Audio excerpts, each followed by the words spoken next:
Hampirlah malam, mari ya Tuhan, sertai aku. Salam sejahtera untuk kita semua. Sebelum lagi belajar firman Tuhan, mari kita berdoa. Bapa di surga, kami bersyukur untuk hari yang Tuhan berikan, sehingga kami dapat lewati itu dengan baik. Kami akan belajar dari firman-Mu, Roh Kudus akan menuntun hati dan pikiran kami. Dalam nama Tuhan Yesus kami persembahkan doa ini. Amin, amin. Nah, judul renungan firman Tuhan pelajaran sekolah sahabat pada saat ini adalah di hadapan pengadilan asing. Sekali lagi, di hadapan pengadilan asing. Saudara-saudara boleh baca itu dalam kitab Ester 1 dan Ester pasal 2. Ester 1 ayat 2, pada zaman itu ketika Raja Ahasiweros bersemayam di atas tahta kerajaannya di dalam benteng Susan. Nah, disinilah cerita Alkitabiah ini dimulai, di mana kekaisaran Persia yang memerintah.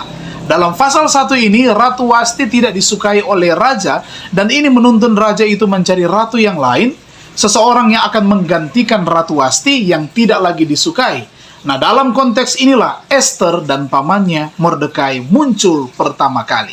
Ester 2 ayat 1-9, situasi dari Mordekai dan Ester. Kalau kita lihat di sini, kelihatannya mereka atau Mordekai adalah sebagai pegawai kerajaan. Mordekai bekerja di pintu gerbang istana dan tinggal di kota Susan dengan anak angkatnya atau sepupunya, yaitu Ester. Karena posisi dan tempat tinggal mereka pasti juga tenggelam dalam budaya Persia.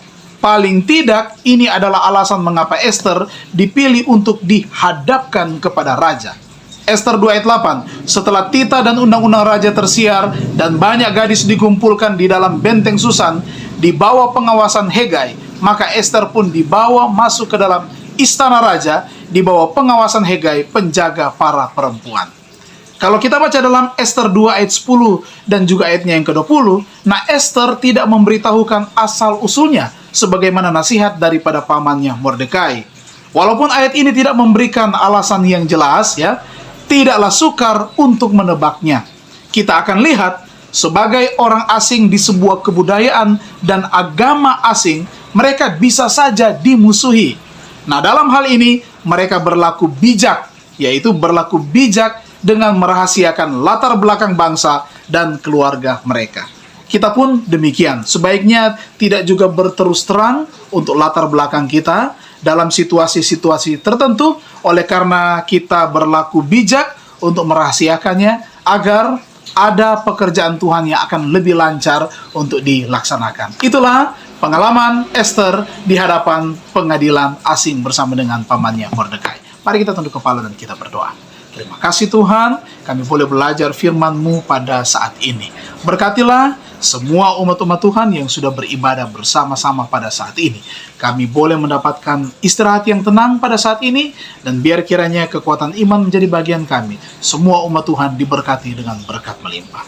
Dalam nama Tuhan Yesus kami persembahkan doa ini. Amin. Terima kasih, Tuhan memberkati kita semua.